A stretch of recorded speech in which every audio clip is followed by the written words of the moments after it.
Sorotan selanjutnya, Saudara, Roy Suryo kembali mengajukan permohonan pra-peradilan untuk kedua kalinya untuk mempertanyakan penetapan dirinya sebagai tersangka kasus dugaan fitnah ijazah Jokowi. Langkah hukum ini dinilai oleh Ketum Militan Gibran Nusantara sebagai taktik mengulur waktu dan memanfaatkan celah hukum baru untuk mengintip strategi jaksa.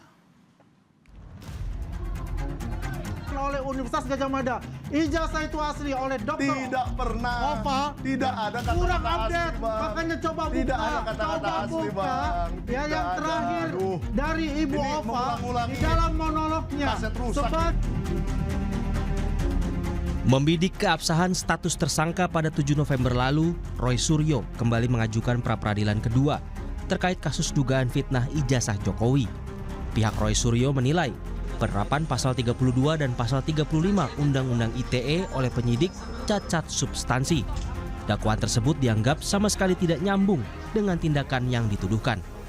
Kita mengulur waktu. Jangan-jangan bukan kita yang mengulur waktu tapi orang lain gitu loh. Tapi kita yang dituduh. Yang kedua, mempermasalahkan pasal 32 dan 35. Itu sudah sering sekali dipermasalahkan karena 32 dan 35 itu tidak nyambung dengan apa yang dilakukan Pak Roy Suryo dan apalagi Dr. Tifa. Dr. Tifa itu sama sekali tidak mengedit dokumen apa-apa, ya, tidak mengedit dokumen apa-apa, bahkan dia tidak pegang dokumen apa-apa. Jadi ngaco sekali itu yang bikin pasal 32 35 itu ya. Gitu. Oke. Sementara itu, Ketua Umum Militan Gibran Nusantara Andi Aswan menuding langkah pra-peradilan kedua Roy Suryo ini sengaja memanfaatkan celah pasal 163 KUHP baru untuk menunda sidang pokok di PN Jakarta Timur. Strategi ini dinilai bertujuan untuk mengintip persidangan Dr. Tifa demi mempelajari arah dakwaan, alat bukti, dan mengantisipasi pertanyaan jaksa sebelum Roy Suryo sendiri disidang. Itu diajukan yang namanya pra-peradilan, kemudian ditolak. Jalan tol langsung masuk di pokok perkara. Berarti maksudnya takut? Ya takut lah, pertama saya katakan itu adalah takut ya. Karena mereka mencari celah dengan KUHP baru. Ya, strateginya begini, ya. Ketika Tifa tidak mengajukan yang namanya RJ, itu kan langsung ke pokok perkara. Sedangkan Roy Suryo mengajukan itu karena dia ingin mengintip apa sih yang akan dipertanyakan oleh JPU kepada terdakwa. Kemungkinan kalau itu tidak bisa dijawab oleh terdakwa ataupun dari penasihat hukum, ini akan dia tambah sulap.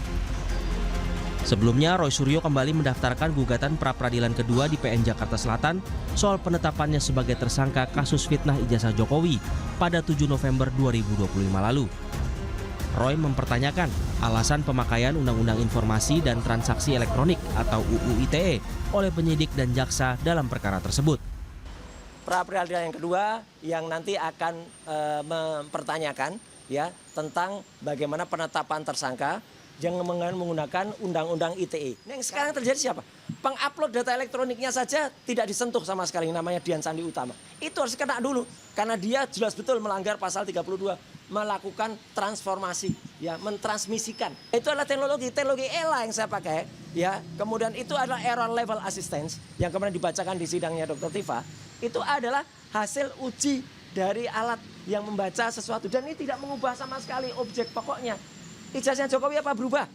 Tetap palsu, ya. Nggak ada yang berubah. Sidang perdana gugatan pra-peradilan kedua Roy Suryo dijadwalkan berlangsung pada Jumat 10 Juli mendatang. Tercatat, sejumlah pihak menjadi termohon dan turut termohon. Di antaranya Kapolda Metro Jaya, Direskrimum Polda Metro Jaya, Kejaksaan Negeri Jakarta Selatan hingga Kejaksaan Tinggi Jakarta. Tim Liputan, Kompas TV.